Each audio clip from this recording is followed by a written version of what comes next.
My name is Matt Sharp. I'm AFTD's advocacy manager. And the work that AFTD does on behalf of families affected by FTD would not be complete without the partnership of those living with the disease. Earlier this morning, you heard from Fargusson, the co-chair of AFTD's Persons with FTD Advisory Council. Now you'll hear from the rest of the group, who I have the pleasure of working with on a regular basis. The perspectives of those living with FTD inform the work AFTD does every day. In today's pre-recorded video, council members will share experiences that show the importance of dignity and respect during the course of their FTD journey. Starting with Fargusson, they will thank a loved one, a physician or other professional, and even a stranger who offered them the support they needed to meet the challenges of their disease with dignity. The council shares these experiences to demonstrate that kindness, grace, and respect are some of the most valuable things we can offer a person living with FTD, and that life does not end when one gets an FTD diagnosis. And here, I sent the video.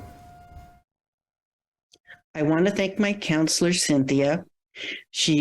I met her when I was going through marital issues that later I realized that they were connected to FTD.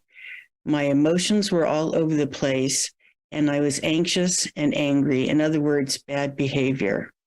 She literally saved my life when I was struggling in the beginning with FTD and didn't know it yet.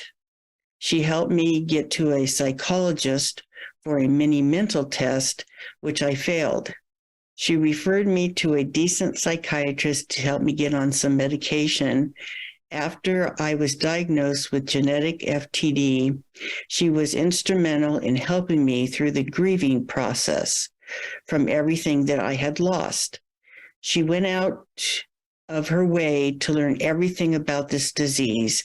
And when I was having a bad day and banging my head against the wall, she would have me sit in another room while she saw another client, and then had me come back without charging me any extra charge. If I called her, she would answer in a couple hours to speak with me. Even when she was on vacation, she gave me a phone number to call her if needed. While I'm not currently a client of hers anymore, she is still in my corner. I know that if I call her again, even now, she would respond to me. She is a gem of a counselor. Thank you, Cynthia. Steve, I know you have somebody special you would like to thank. Dear Addie, I am writing this letter to thank you for being my wife for 52 years and for being where I am today. You encouraged me to stay a member of my gym despite my concerns about money after I had lost my elder law practice. Again, you, Addie, were at my side serving as my office manager. Without your encouragement, I would have dropped out. My anxiety would have increased and I felt left out. And pardon my manners. Thank you, Ann. The rights and dignity of individuals diagnosed with FTD and other forms of dementia are of paramount importance and should be protected by strong and consistent advocacy on our behalf.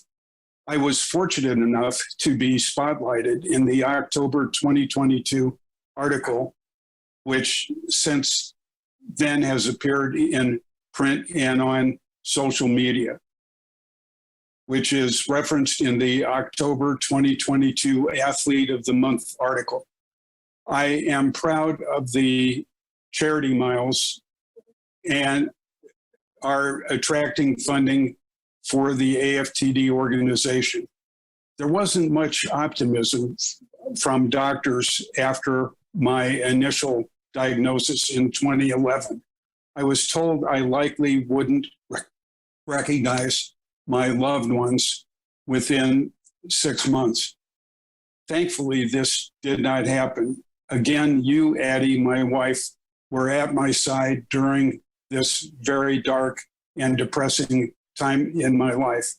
After diagnosis, I mostly swam laps at Buffalo Grove Fitness Center, my gym. I typically do 1,500 yards, 40 laps in a lap pool.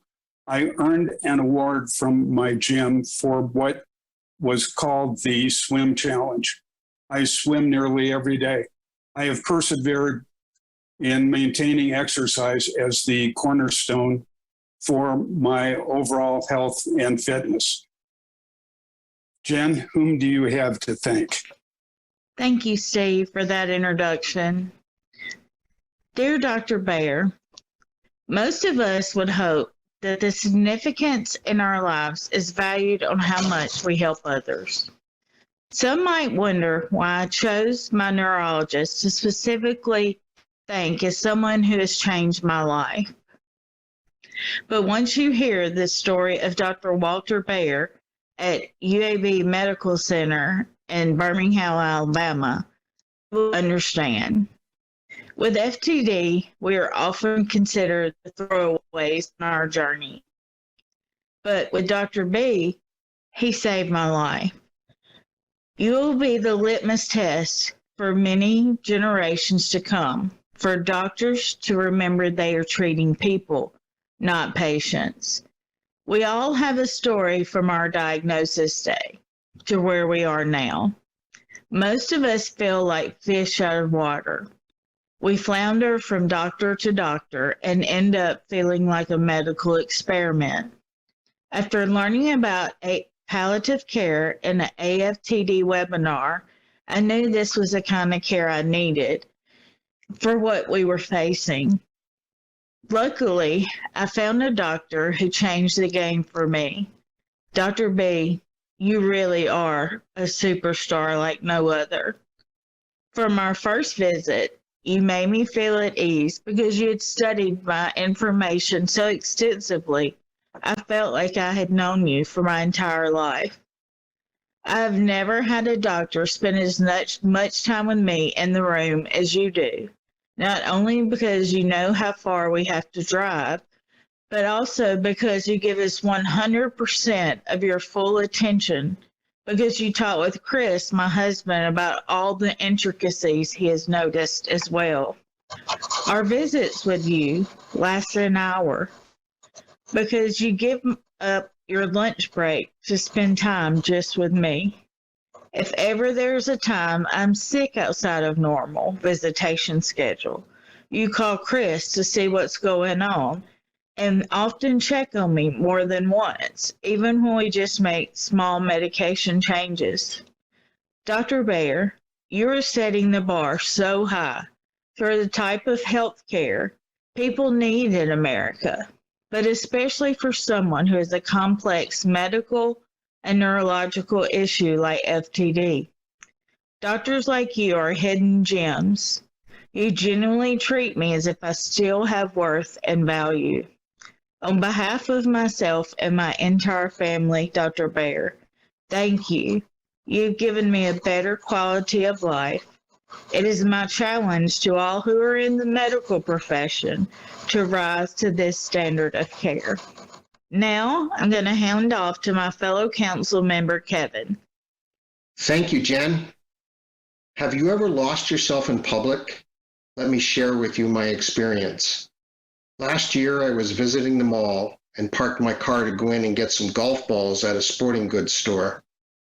When I was done, I went to leave the mall and drive home. A problem arose. I could not remember where I parked my car. I went in and out of every entry point in the mall and could not find my car. I spent an hour looking for it and found myself panicking and very confused. The more time it took me increased my fear and anxiety by a lot. After that hour of looking, a very nice mall security guard approached me and asked me if I was okay. I struggled to talk, saying the wrong words for what I needed to communicate. I called my car, my cart, and stuttered on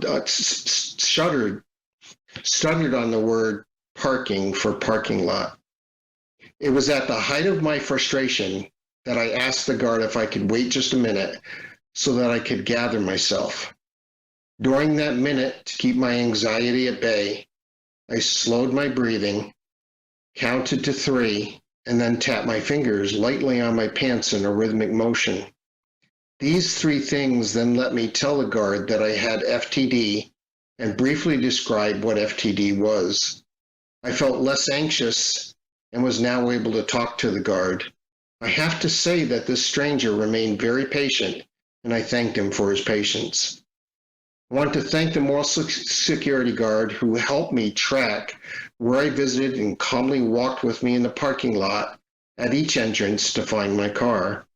And what took me an hour to not be able to do with all my anxiety was accomplished in 10 minutes.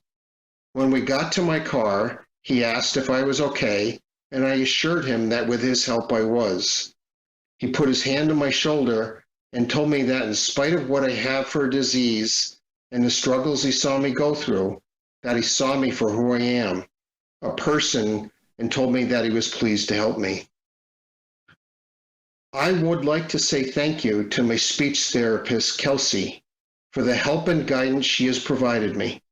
Without it, I would not have been able to calm myself and regain my speech and feel like I live with dignity. Hi, Bob. Who are you going to thank? Thank you, Kevin. Dear Dr. Wendy Zadeh, it's been 17 years since you diagnosed me with dementia, later clarified as behavioral variant frontotemporal dementia. The first person I went to for neurocognitive testing said I had faux dementia and was just faking it after doing only 15 minutes of the 4-hour test.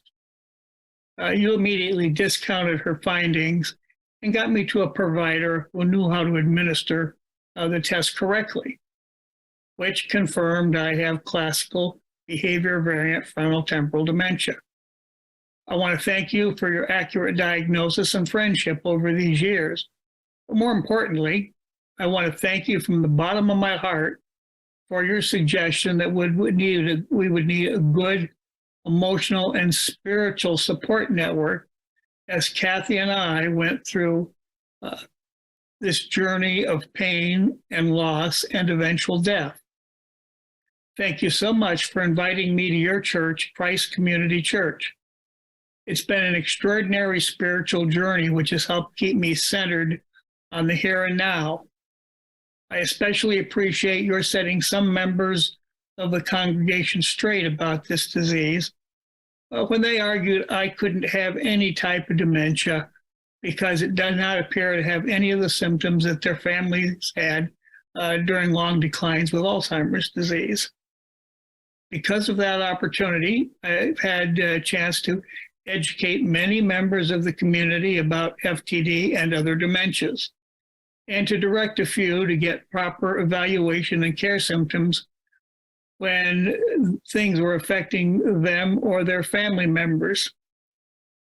Your suggestion that I transfer my dementia care to Dr. Heike Schmolk, M.D., a specialist in neurocognitive disorders, was very helpful in expanding my understanding of this frustrating and ever-changing condition. During the time I spent in your hospital, Broadlawns Medical Center, for multiple surgeries on a snapped left Achilles tendon, a number of interns and residents wanted to try some treatment that might help my dementia symptoms. Merely mentioning that such things should be cleared through you squashed any treatments that might have been harmful to me before they could fully get the plan out of their mouth. Thank you very much. Cindy, who are you thanking? Thank you, Bob. Dear Dennis, when my FTD reached the point where I could no longer drive, I became deeply depressed and hopelessness soon set in. I was literally homebound. At first, friends and family insisted that they would take me anywhere, but they quickly became weary of having to drive out to my home and take me to the appointment or even to the grocery store. I stopped asking very often because I felt it had come to the point of begging. Even when they agreed, I would always hear that sigh, indicating that I was being considered a burden. You and I met during one of those trips for groceries, Dennis. I saw a wheelchair-bound man struggling to get out of the store to the senior van.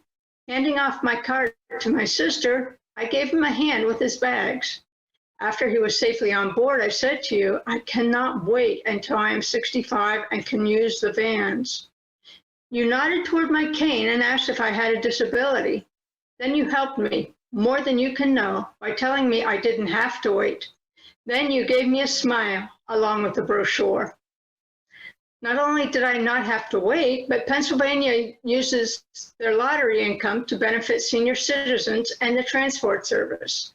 $1 fare each way was far less than the lunch I would usually buy for whomever would drive me. I doubt you ever realized how much those few dollars meant. But Dennis, you were the driver who went above and beyond. You carried my groceries into the house for me and made sure the door was locked when you left. You would give me your arm to lean on anytime between the van and the door. All the drivers were helpful, but you did it all with a smile and never treated me like an invalid or less than a productive member of society. When I was fortunate enough to have you as my driver, you always greeted me with a genuine smile, and it didn't take you but a few seconds to remember to ask how my husband was doing with his Alzheimer's and who was staying with him that day. Eventually, I realized you had a dual interest and wanted to be sure I hadn't left him home alone. Somehow, you knew how to check up on me without my feeling like you were. I never caught on until I had moved away. I cannot help but wonder if you were a caregiver yourself before you started driving the vans. You were so adept at recognizing when to help and when to just keep an eye on me. You never made me feel like a burden, but rather as a person who happened to need a little more care, sometimes a lot more care. Many people do not grasp that concept the way you did. You never made me feel disabled. Instead, I was just a good person who needed a hand up. More importantly to me, you knew when I needed a smile. You are a wonderful man to recognize that though I have a disability, inside, I am still me. Thank you, Dennis. Sandy, I think you have a really great person to thank as well, don't you? I do. Dear Joe, as my rehabilitation counselor for my cognitive difficulties, I thank you for making it possible for me to stay in my job for a couple more years. By teaching me coping skills for both work and relationships.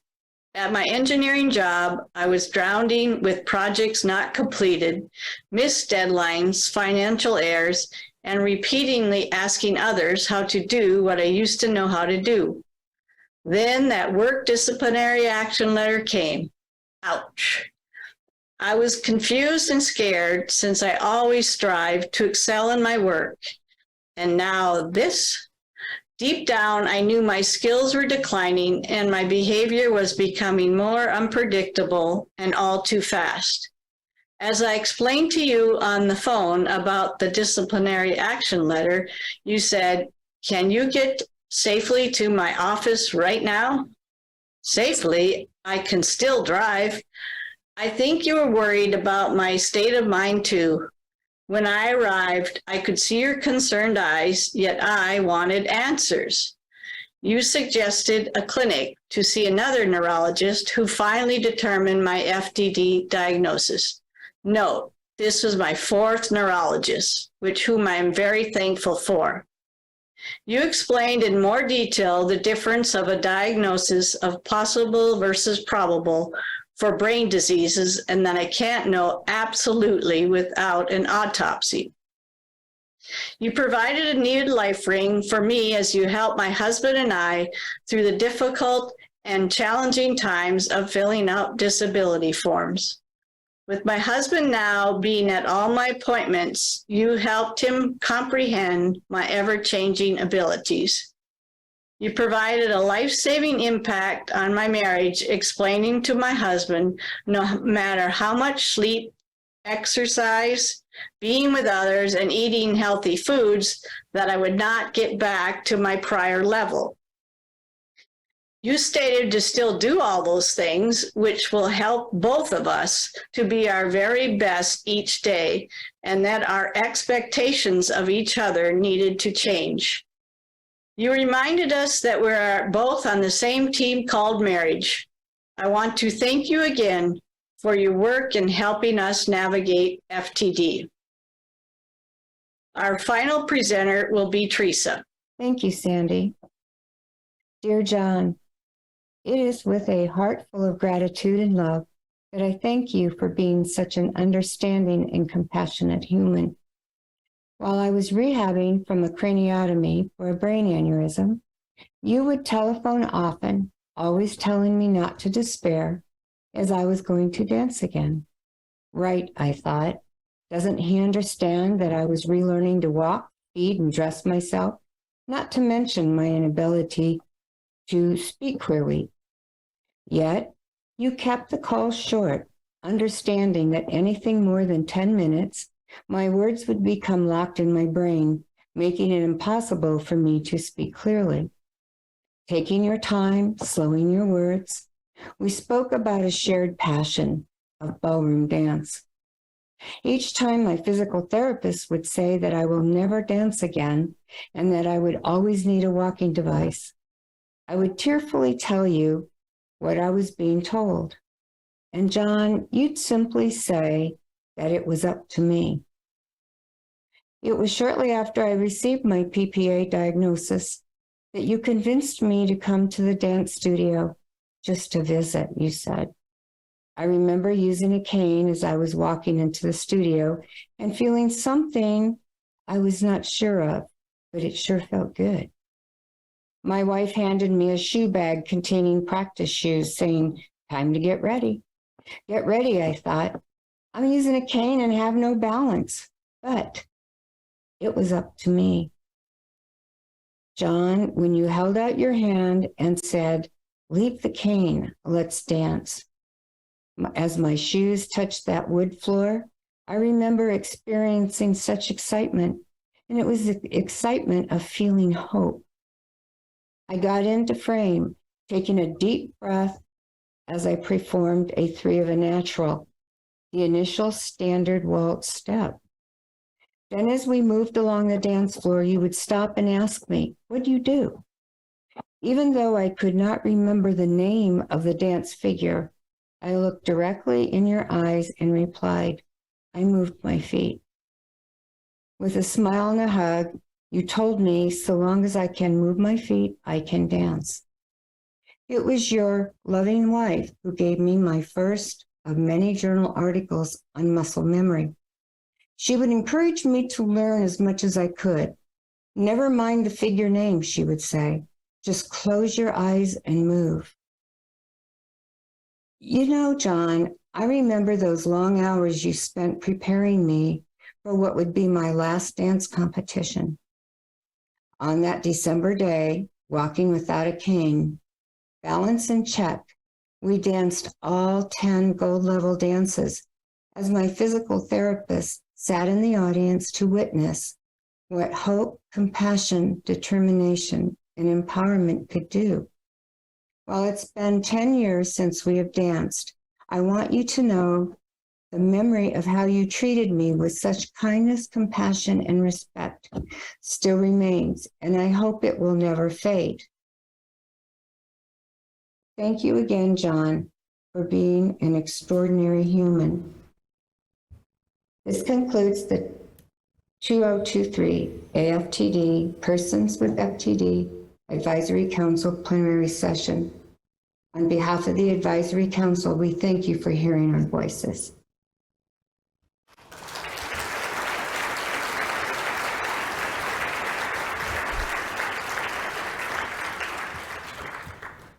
First, I'd like to thank the council members who are in St. Louis today to please stand.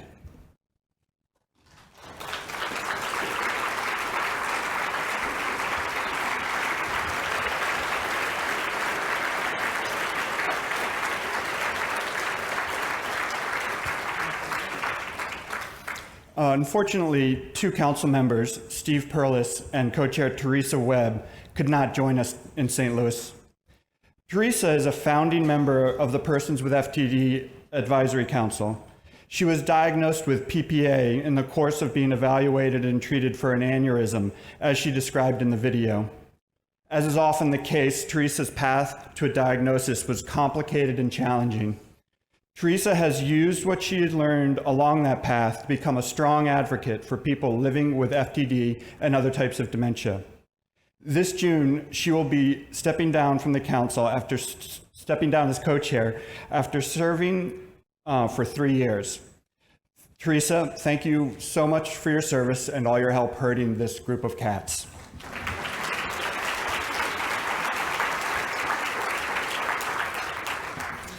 We're going to wrap up this session and begin our first break.